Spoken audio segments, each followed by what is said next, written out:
Hey guys, how's it going? Firebox here. I have been trying to find a build that works on a class that isn't Druid, Cryo, or Swordmaster. Most of you might know those are currently the top 3 meta picks for solo gameplay.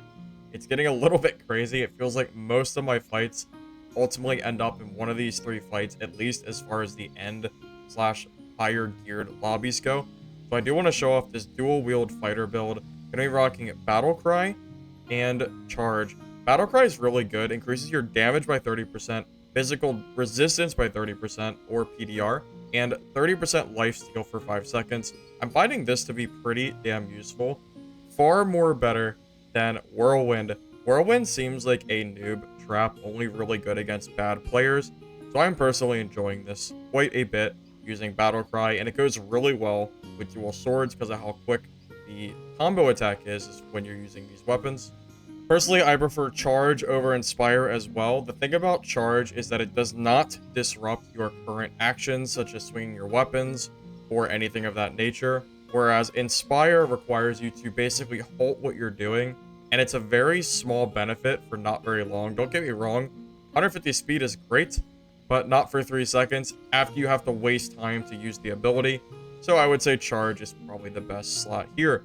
As far as the build goes, it's pretty simple. No sets were used for this build, so you can probably make this pretty easily. I am using purple gear, but let's be honest here, you can probably get away with greens or blues as long as you're filling out your slots. You do need 50 strength to unlock Hamstring, which is while Battlecry is active. Hitting someone with a weapon applies a 20% slow.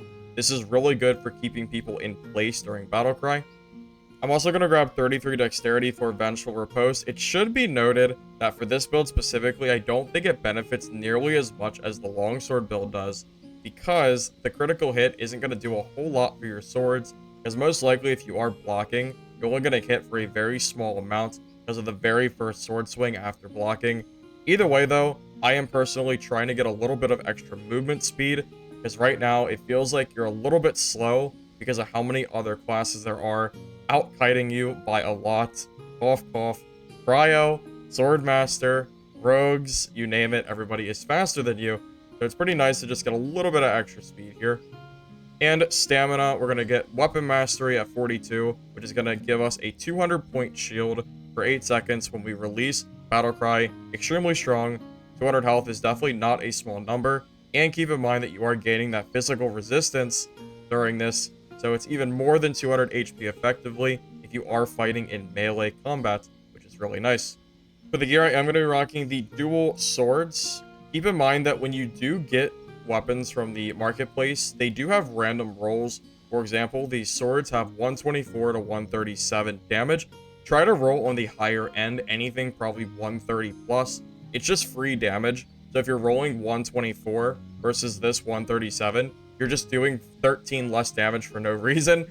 So I would recommend just trying to go for swords. You can always resell them and rebuy them as needed if you need to, or go to the auction house and buy from there if you are looking for set bonuses. I do think this build would definitely benefit a lot with set bonuses, but I wanted to see what I could do without them first. I'll probably end up adding them very soon. I'm going to be using the crossbow. I'm kind of leaning towards this over the longsword. Longsword was really nice, specifically because I felt like it was really good versus shields and versus other longswords. But I'm kind of seeing that you can use the dual swords. If you just spam left click, it seems like you usually out DPS longswords, even if they do manage to get a parry off on you. You can also kind of mix in heavy attacks as well. Just having the crossbow kind of puts pressure on other players. Either A, you're going to hit them for pretty decent damage, so you're going to force them to come fight you, or B, you get them to run away from you, and sometimes you just need to back off and heal or recover from a fight. So it's nice to just have a little bit of range option here. You could put a longsword here and then crossbow in your inventory and swap as needed. That's up to you. I decided to just run this, and it seemed like it worked okay.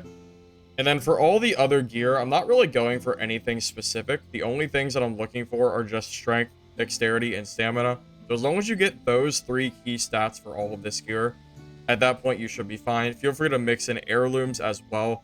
I want to say the pretty good items you could grab as far as stats go is probably life on hits, additional weapon damage, maybe crit damage as well. Anything of that nature, I imagine, will be pretty strong because of how fast you're swinging your swords. As far as consumables are concerned, I've been kind of utilizing both Stone Shaping Flask and Thunderclap Flask. You're going to see in some of the PvP that Stone Shaping is invaluable for blocking off players. It's really good for the hallways. I think this is really nice for Sinner's End specifically. Castle just feels too open for Fighter. Seems like a Cryo playground right now because of how strong Cryo is. I think it's the best class in the game. I did manage to kill some Cryos, but I think part of that is because we're on Sinner's End, and this map is not quite as strong for them. But you can only really get them with this Stone Shaping Flask, because otherwise they just kind of run away and then keep applying their damage over time, infinite healing, etc., etc. That said, I think that's everything I want to talk about for this build. Let's go ahead and get into more of the PvP. Enjoy the video.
I want to thank you guys for watching this video. I hope you enjoyed it. If you did, be sure to like the video, helps the channel, subscribe for future content, and comment below what your thoughts are of this build. I do want to thank Trash Daddy, Pressure, and Justin Dude for supporting this video, alongside my other members. Thank you all. Have a great day.